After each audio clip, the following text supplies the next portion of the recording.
So the benefits of managing your pain, they seem to be simple and basic enough, but I'll break it down to you in this manner. When you're managing your pain, you're able to function better daily in your daily activities. So for example, if you're suffering from migraines, you may be suffering from headaches, lower back pain, arm pain, so on and so forth. If you are taught certain skills, it'll help you manage that pain better and help you to function better daily. Hopefully your therapist is able to teach you certain skills that you can acquire to help you along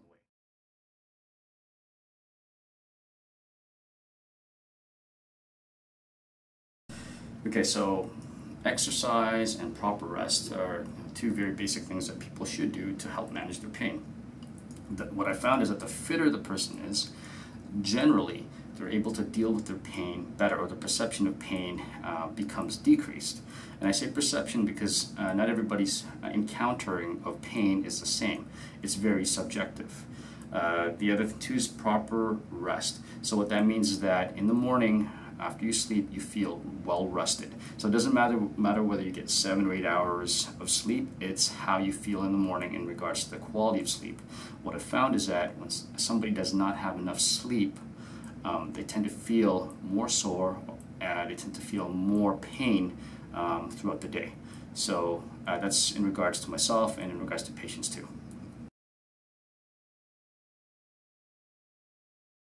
So I mentioned this in our previous segment of 8 questions, breathing using visualization. So when you start noticing that you're feeling pain slowly starting to creep up on you, one of the things that I do myself and I have mentioned to patients is do this breathing exercise. And it goes like this.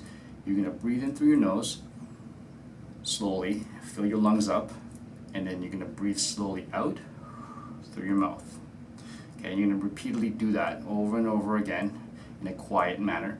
But the key thing is you're going to visualize colors. So in this case, what you're going to do is you're going to visualize blue air going through the nose into your lungs. Blue air signifies the cleansing, and then black smoke or gray smoke coming out of your mouth, and that would symbolize the potential negativity, stress, and anxiety. Do this for about 5 minutes, and you may notice like a drop in terms of the anxiety levels that you might be encountering, and also the pain level. So regular acupuncture and massage therapy treatments can be very helpful in terms of managing pain. The massage therapy aspect can help with working with tight connective tissue and muscles. It can help decrease the pain that way by relaxing the tissues. With the acupuncture, you can do a similar thing, but it can also work with helping with somebody's anxiety. It can also help with sleep. And as I said previously, sleep is important in regards to how the person feels the next day in relation to their pain symptoms. Okay, so there are certain acupoints that can be helpful. And one of the acupoints that you can try using when you're feeling anxiety coming up or nausea is actually 2 inches above the wrist crease.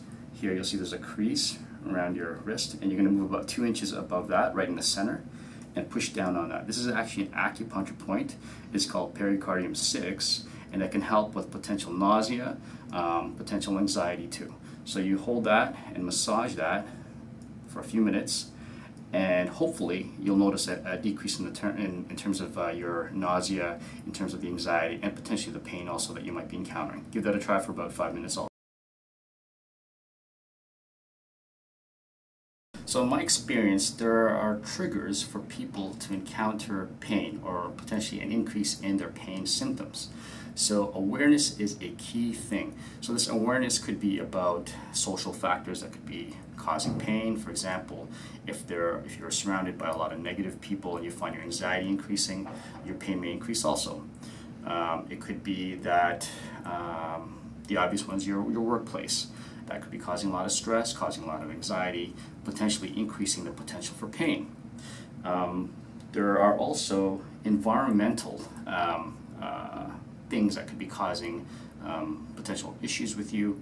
When I say environmental, I'm talking about if you're walking down the street, maybe it's crowded, Maybe it causes a lot of anxiety. You might find that your pain increases also. So in other words, like, you just got to be aware of some of the triggers that you have, and that might take some time. You may not be aware of it at the moment, but over time you'll notice that there's a pattern when you find these triggers, and it'll help you become more aware and also help you to deal with like the pain and anxiety that you might feel. So taking a walk in nature is another helpful tip for managing pain. What it can do is that it can help to decrease the potential anxiety with the pain that the person might suffer. It can decrease some of the stress also the person might be feeling throughout the workday. So breathing the air, being around the trees, being around water can be very helpful to clear the mind and potentially decrease the potential perception of pain. So give that a try. Okay, so weather and changes of season. Now this sounds pretty peculiar.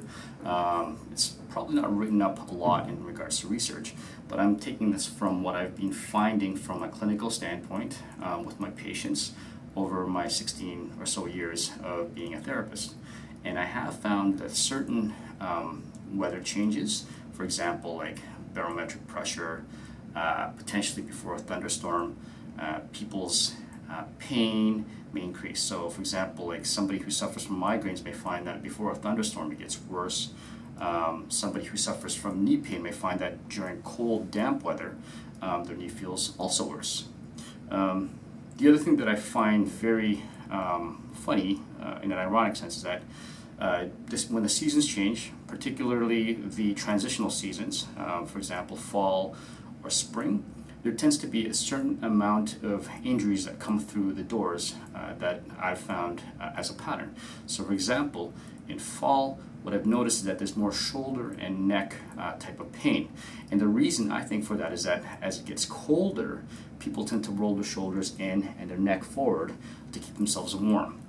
It's also a season where people may change their footwear too. So they might find that over time, they start noticing ankle, knee, and hip issues, and this is from the transition from their shoes or their flip-flops or whatever they might be wearing in the summer to other shoes, and your body takes a bit of time for it to adjust. And that's basically just my findings.